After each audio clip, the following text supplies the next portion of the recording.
같으니라. 아멘. 우리 오후 시간에는 앞뒤 분들, 옆에 분들과 이렇게 인사하며 오후 시간을 시작하도록 하겠습니다. 광야에서 외치는 소리에 귀 기울이세요 하고 인사하도록 합니다. 광야에서 외치는 소리에 귀 기울이세요. 여러분, 오늘이 대림절 몇 번째 주일이라고 그랬죠? 두 번째 주일입니다. 오후 시간도 대림절을 보내며 우리가 깊이 묵상해야 될 하나님의 말씀을 좀 생각해 보려고 합니다. 이 시간 성경에 나오는 한 사건이 일어난 그 장소로 여러분과 함께 찾아 들어가 보려고 합니다. 오늘은 대림절 두 번째 주일을 보내고 있는데요. 이 대림절 두 번째 테마가 아까 제가 오전에 평안과 준비라는 테마라고 말씀드렸습니다. 다시 말해서 이 준비는 주님의 오심을 기다림입니다. 그래서 다른 말로 하면 주의 대림절 두 번째 주제는 길을 준비하라라는 제목입니다. 오늘 이 이야기 속에서 그냥 성경의 이야기를 듣고 해석하고 교훈만 얻는 시간이 아닌 여러분과 우리 모두가 이 장소에 정말 들어가 있다라고 생각하면서 이 시간, 이 사건, 이 장소에 들어갔을 때 우리가 바라볼 주인공 또 등장인물들을 통해서 여러분들이 그 인물들의 모습 또 그 인물들의 숨소리, 눈빛 또 마음 그 주인공의 외침까지 우리가 깨닫는 그런 시간이 되었으면 좋겠습니다. 우리가 오늘 들어갈 장소의 배경은 이렇습니다. 깊은 밤 달빛은 하늘에 흘러내리고 무너진 성벽 사이로 먼지가 휘날리고 있었습니다. 그 먼지를 일으키는 바람의 소리만이 사람들의 귓가를 울 정도였습니다. 이 장소는 다름 아닌 바벨론입니다. 이스라엘이 바벨론과 전쟁 후 패배하고 끌려온 낯선 땅입니다. 지금 바벨론은 이스라엘에게는 모든 것이 사라진 장소입니다. 어쩌면 오늘 여러분과 제가 사는 이 세상으로 말한다면 우리가 희망도 없어지고 꿈도 사라진 그런 현실과 같이 이 바벨론에 있는 이스라엘 사람들에게도 꿈과 희망이 사라진 지 오래입니다. 벌써 바벨론에 끌려온 지 70년이라는 시간이 흘렀습니다. 이스라엘은 70년 동안 바벨론에서 이민 생활을 하고 있습니다. 높디 높은 바벨론 성 외벽에 한 노인이 벽에 기대어 무너진 성벽을 바라보면서 또 때로는 저 머나먼 하늘을 바라보고 서 있습니다. 세월이 얼마나 많이 흘렀는지를 짐작하게 하듯이 그 노인의 옷은 낡아 있었습니다. 그런데 그 노인의 낡은 옷도 그 노인의 눈빛을 변화시키지는 못했습니다. 세월도 그 노인의 눈빛은 변화시키지 못했습니다. 그 노인의 눈빛은 매우 강렬한 눈빛, 또 수많은 질문을 가득 담고 있는 눈빛이었습니다. 그 눈빛 못지않게 그 노인의 몸매씨는 매우 단정하고 품이 있는 모습을 갖추고 있었습니다. 그럼 그 노인이 이제 하늘을 바라보며 아주 나지막한 목소리로 혼자 읊조리고 있어요. 뭐라고 읊조리고 있냐면 이렇게 읊조립니다. 하나님, 우리는 이제 버림받은 민족입니까? 우리는 언제까지 이 바벨론에 있어야 합니까?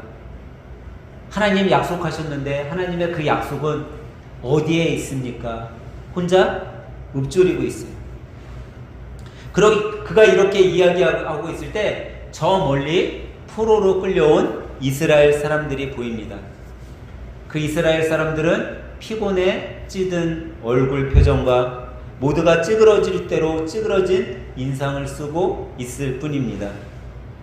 그들의 지금 삶의 모습을 보면은 동족인 같은 이스라엘 사람들까지도 믿지 못하고 오히려 옆에 있는 그 사람들을 원망하며 살아갈 뿐입니다. 그들의 입에는 하나님을 소리내어 불러보기보다는 하나님 앞에 두려워 떨며 하나님이라는 이름조차도 두려움에 쌓여 불러보지도 못한 지 오래된 상황 속에 살아갑니다. 어쩌면 지금 그들은 외적인 것으로 보았을 때는 성벽도 무너지고 나라도 무너지고 하나님의 임재가 있었던 그 성전도 무너지고 자신들의 마음까지도 무너진 상태, 정말 회복조차는 있을 것 같지 않은 희망까지도 완전히 밑바닥이 난 상태, 추락할 대로 추락된 상태일지 모릅니다. 그리고 얼마나 많은 시간이 지났는지 모릅니다. 이제 갑자기 하늘문이 열리고 하나님의 강체가 이 성벽에 서 있던 노인 앞에 비춰집니다. 너무나 환한 빛은 주위의 모든 어둠까지도 삼킬 듯한 빛이었습니다. 이 빛난 광채 앞에 노인 이사야는 우뚝 서 있습니다. 그때 그 환한 광명의 빛에서 들려오는 음성이 있었습니다. 그 음성은 70년이 지나가고 있는 이 바벨론의 포로 생활의 희망이라고는 찾아볼 수 없었던 암흑과 같은 그런 속에서 그 암흑의 산을 흔들릴 만한 음성이었습니다. 천둥과 같은 이 음성이 온 천지에 울려 퍼지고 그 천지를 흔들 것 같은 온 천지에 흘려 퍼진 음성은 이 노인의 귀에 들릴 때에는 무섭고 두려움과 떨림의 음성이 아니라 오히려 너무나 잔잔하고 너무나 감미롭고 너무나 위로가 되는 음성이었습니다. 그 음성은 다름 아닌 내 백성을 위로하라라는 하나님의 음성이었습니다. 이 노인은 그 음성을 듣자마자 마음속에 뭔가 따뜻함이 물려오는 것 같았어요. 내 백성을 위로하라. 순간 그의 마음이 따뜻하게 변화되고 있을 때 또다시 그 밝은 광채에서 음성이 들리는 거예요. 광야에 외치는 자의 소리여 여호와의 길을 예비하라. 이스라엘을 떠나온 이 광야, 어떤 생명체도 살 수 없을 것 같은 이 광야, 모든 것이 회복될 것 같지 않은 이 광야, 그 광야에서 밝은 빛이 이제 이 노인과 이스라엘을 향해 외치고 있었던 거예요. 그리고 그 이스라엘을 향해 준비하라라고 이야기를 해요.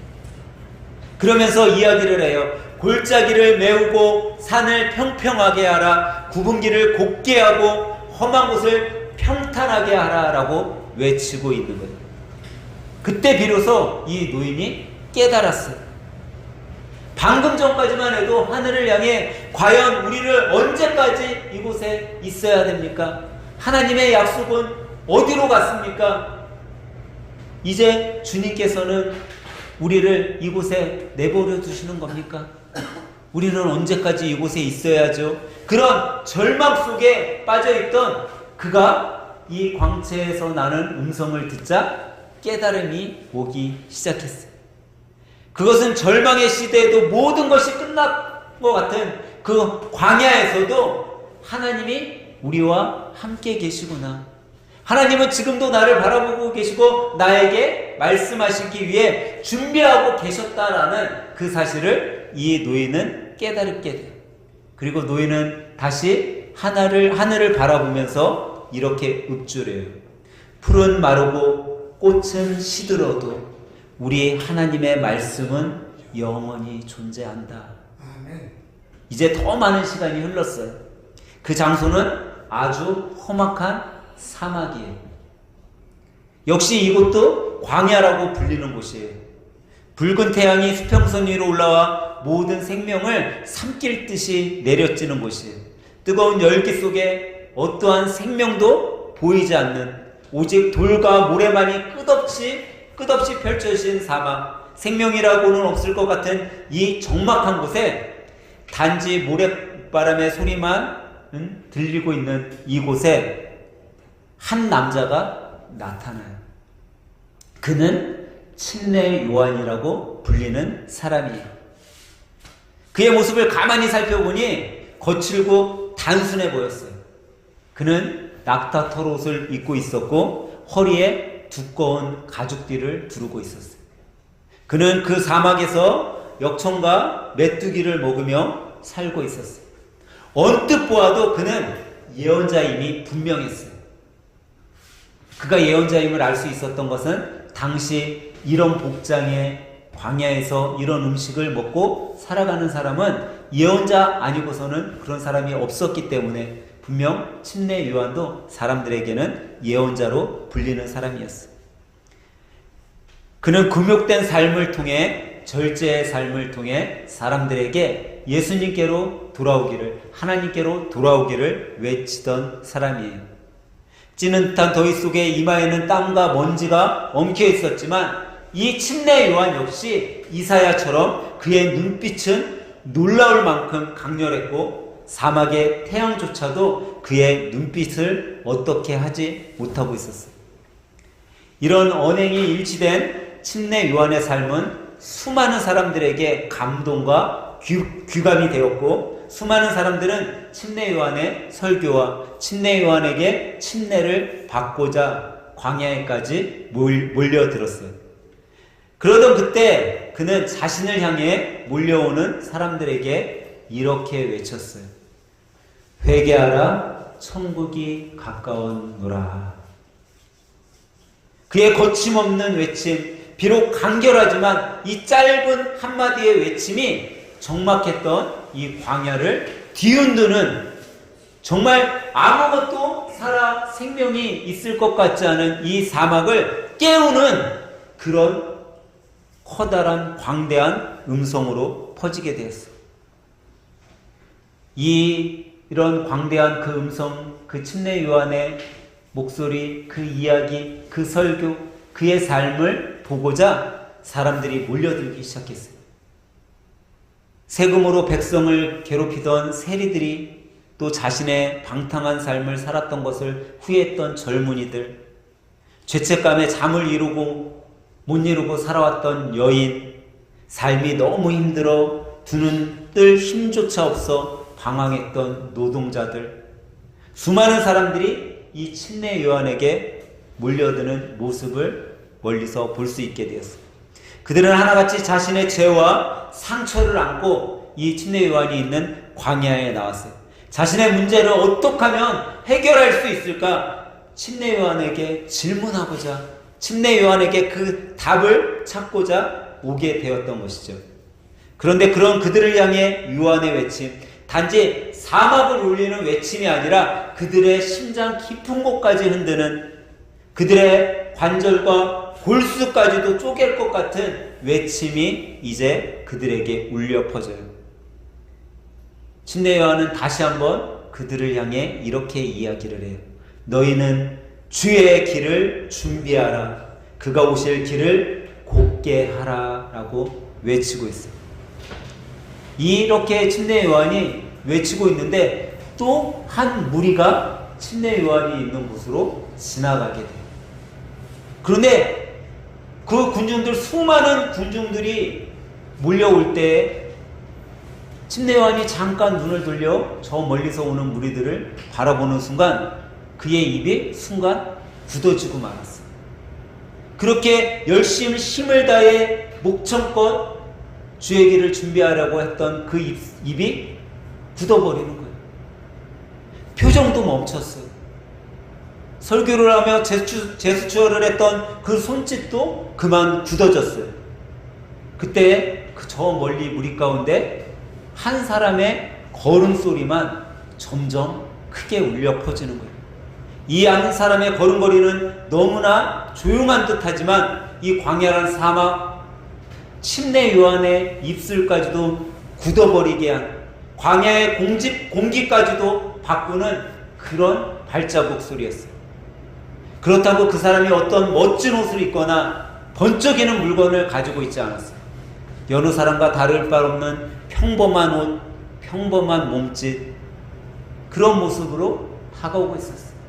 근데 그 사람을 쳐다보니까 그 사람에게 다른 사람들과 다른 것이 하나 있었는데, 그것은 지혜와 온유를 깊게 간직하고 있는 그 모습, 그 눈빛, 사랑과 따스함을 품고 있는 표정, 정말 누구의 손을 잡아도 따뜻한 그 손길이 그 사람에게는 느껴졌어요. 그 사람을 바라보고 있던 침례 요한은 그 굳어뒀던 입을 띄고 이렇게 이야기를 해요. 떨리는 목소리로 이렇게 이야기를 해요. 보라, 세상 죄를 지고 가는 하나님의 어린 양이로다. 요한의 이 나지막하게 던진 말이 이사야 시대 때 이사야가 던진 말, 그 던진 말이 하나로 묶여지는 것을 보게 되었어요. 요한이 말하던 그 길, 구원의 역사의 주인공인 그분, 하나님의 어린 양이었던 그분, 이 분이 있는 곳은 더 이상 광야가 되지 않았어요. 더 이상 쓸모없는 땅이 아니라 생명이 살아 숨 쉴 수 있는 그곳으로 바뀌기 시작했어요. 사막은 분명 회복도 희망도 없는 죽음의 길, 암흑의 길이었어요. 이 죽음의 길, 암흑의 길에서 이스라엘 백성들은 죽어만 가고 있었어요. 일어날 수 없었어요. 소망도 없었고 오로지 죽음만을 맞이하는 시간뿐이었어요. 근데 그곳에 하나님의 음성이 울려 퍼지고 예수 그리스도의 발자국의 소리가 들려오자 그곳은 회복이 되고 소망이 피어나는 시작의 길이 되었어요. 이제 이 이야기는 2000년 전, 아니 이사야 시대를 건너서 다시 우리에게로 이어지고 있어요. 오늘 여러분과 제가 살고 있는 이 삶의 현실로 이야기는 다시 들어왔어요. 삶의 어떤 무게로 답을 찾지 못하고 방황하고 있는 우리에게 감당하기 힘든 현실 속에 상처와 외로움, 질병과 갖가지 관계 무너져버린 우리의 인생 속에 지금 이 이야기는 새롭게 우리들에게 무너진 성벽으로, 죄의 포로의 길로, 무너진 성전 속으로 우리 삶의 길 수많은 것으로 변해서 우리들에게 다가오고 있어요. 근데 그런 현실 속에 우리도 처음 이사야처럼 이렇게 이야기하고 있죠. 하나님, 언제까지 우리가 기다려야 될까요? 하나님, 이제 우리는 끝났습니까? 하나님, 이제 우리는 더 일어설 힘조차 없습니다. 우리는 그 광야에 서 있습니다. 라고 우리는 이사야와 같은 그런 이야기를 하고 있지 않냐라는 거예요.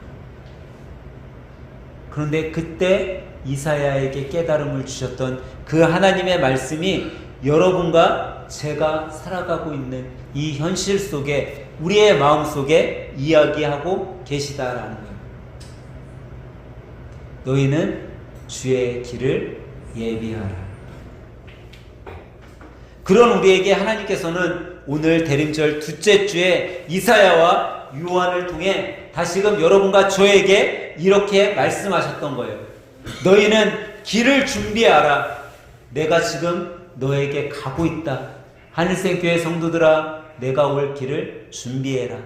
내가 하늘샘교회에 가고 있다라고 말씀하고 계시다라는 거죠. 저는 대림절 둘째 주일을 맞아서 여러분들 마음속에 정말 이사야가 무너진 성전을 보고, 무너진 성벽을 보고, 무너져가는 이스라엘 민족을 보고, 하나님, 이제 우리는 끝입니까? 하나님의 약속은 이제 정령 없는 겁니까? 라고 외쳤던 그 외침이 하나님의 빛, 광명의 빛에서 나오는 음성을 듣자 하나님은 나와의 약속을 잊어버리신 것이 아니라 나와 항상 함께 계셨고 그 약속을 이루시기 위해 기다리고 기대하셨구나 했었던 그 마음을 여러분과 저도 이 대림절 두 번째 주일을 보내며 깨닫길 예수님의 이름으로 간절히 축원합니다.